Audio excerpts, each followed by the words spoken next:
Good morning. This is Ann Samuelson, your host for What's Your Story? My guest today is Rob Cornilles. Rob is running for Congress to represent our district here in District 1.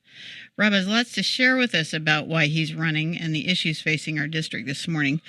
Currently, most of you know that we have no representation in Congress given the resignation of Wu and certainly less than favorable circumstances. So, Rob, if you could first share a little bit about yourself before we start talking about all the issues, and that will begin to tell us what's your story and what you're about. You bet, and thank you again for allowing me to be here this morning. It's great to visit with you and your listeners. I'm Rob Cornilles, and I'm a native of Oregon. My family and I live in Washington County. And I have a wife named Allison. We've been married 25 years. We have 3 sons, ages 21, 18, and 15. So we have 2 out of the house now at college and 1 still at home attending Tualatin High School. We have a business as well, Ann, as you know. It's a company that we started in 1995, a company called Game Face. We started this business out of our spare bedroom in our home, and dipping into our savings account, we began to hire, bring people on board. And our business is one that actually works with a number of organizations, small and large, all over the country, companies who are looking to run a more efficient, a more successful enterprise. And so we are consultants in best business practices. And we've also been very grateful over the years to be able to employ up to 60 people or so, all Oregonians who have been able to improve their lifestyle because of the type of work that we do as a company. And our clientele is vast and wide all over the country. In fact, most of our business is found outside of Oregon, about 99% of our clientele.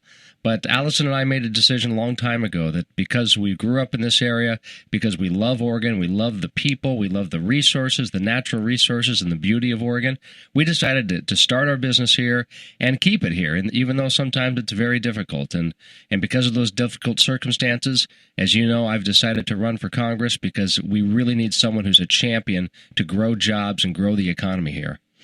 So Rob, aside from having a business and running for Congress, that's kind of a big schedule all by itself.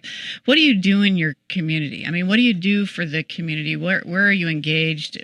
What kinds of issues do you really care about? And do you volunteer at all? What have you done? Yeah, I've been fortunate to be involved in a variety of organizations on boards. For example, I'm on the board of Special Olympics of Oregon. I'm on the board of the Oregon League of Minority Voters, as well as Virginia Garcia Memorial Foundation. And for those listeners who may not know what Virginia Garcia is, it's a community health center. In fact, there are 6 clinics in Washington and Yamhill counties that we oversee. And those clinics are for people of low or no income who need health care. And they go to one of the Virginia Garcia clinics, and we provide that health care for them. Almost 50% of the costs are provided actually by the patients. They work out a payment plan, and the payment plan is still less than what it would be if they were buying insurance on a monthly basis. And the other half comes from Medicaid and also comes from private donations and corporate donations. And community health centers are just a terrific tool, in fact, a great solution for the healthcare problems we have today.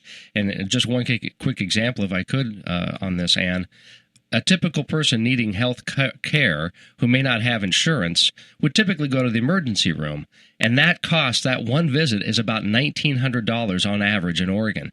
Whereas if they went to Virginia Garcia, over the course of a year, that preventive care that they would have received is about $765 a person. So it's just a fantastic program. I'm also heavily involved with youth soccer in my community. I was president of the Youth Soccer Association for a couple of years. My wife and I have managed the high school soccer program at Tualatin High School. I'm on the divisional board of Umpqua Bank, a very successful bank, homegrown here in Oregon. Just a number of things that are really important to me. In fact, just this last weekend, Allison and I ran in a race to bring more awareness to this child trafficking that is going on in our state. An organization called Stop Child Trafficking Now is something that we've tried to get more involved in the last year or two. And this is an issue where people need to be aware of this terrible crime that's being committed against our young children, both girls and boys in the state of Oregon. And so these are some of the things that I'm very passionate about. And now I want to take that passion and direct it to this district as a whole. So you have a tremendous amount of energy, Rob. Really, it's early in the morning and I'm impressed.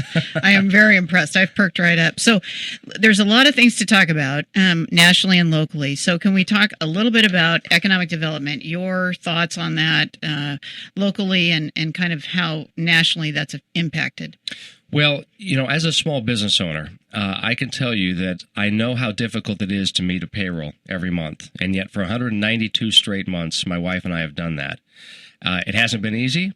Sometimes in order to do so, especially in tough economic times like we have today, it requires you, the quote boss, when you get to the bottom of that stack of paychecks, you take that last one and you slip it into your desk drawer because you know it would not be good for your company if you were to pay yourself. And yet I don't think that we have members of Congress today, in fact, I'm pretty confident of this, who know what it takes to meet a payroll, excuse me, and to pay their bills on time, and to write and stick to a budget, for heaven's sakes.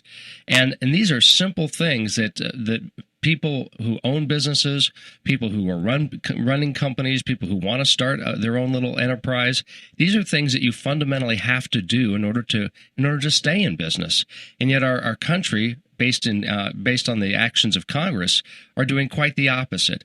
So what small businesses in Clatsop County and Columbia County and certainly in Washington County where I live, what we need is we need more certainty coming out of Congress today. We don't need the gamesmanship and always trying to play these political games and ploys in order to try to get a leg up on the next election. And we have, frankly, too many career politicians who've gone through this system. They've learned these techniques. They've learned these games throughout their life, throughout their career, and we're all suffering from it now as a state, certainly here in Oregon. And so if we can provide in Congress, if we can send people to Congress who have this type of background as I've described, who have this kind of mentality, who know that you don't spend money you don't have, and if you're going to, you have to be able to pay it back. If you can't pay it back, then you need to find ways to be more lean. You have to learn to say no to things that you may want to do, but perhaps you need to put off for another time. And here in Oregon especially, if we could have a simpler tax code starting at the federal level so that entrepreneurs and investors know what they're going to be able to do with that investment, not just next year, but 3 years from now, 5 years from now, 10 years from now. That's step number one. And we certainly need a fairer tax code in this country. There's no reason that, for example, GE, which makes billions of dollars, much of it overseas, should have a zero tax liability in this country. That's absolutely wrong. We also need to make sure that Oregon businesses have certainty when it comes to regulation. And in Clatsop County, as you know, Ann, I was here last evening. I spent the evening in Eric Paulson's home, the owner of Electro, with many members of the community and the region who came to meet and greet and to share ideas. And one of the things that many of the people there told me is that, when Washington continues to pass regulations, or worse yet, Congress refuses to pass regulations, but then they're instituted by government agencies, then that creates, again, uncertainty and doubt. And that's not a good way to plan for business. That's not a good way to plan for hiring. In my own business, I want to bring more people on board. But if I don't know what it's going to cost me as far as healthcare costs, if I don't know what it's going to cost me as far as borrowing or investing in order to bring on more payroll, then I'm just going to sit on my hands. And so this month by month, year by year, let's pass a new tax credit for the next 12 months, or let's pass a regulation that's temporary for 6 months. This is not how business works, and as a result, people aren't hiring. And as a result, our unemployment rate in Oregon continues to be above the national average, and it has been for 15 years. So these are just some of the simple, basic principles that we've lost sight of, and I think the voters have a responsibility to make sure we send someone back to Congress who gets it.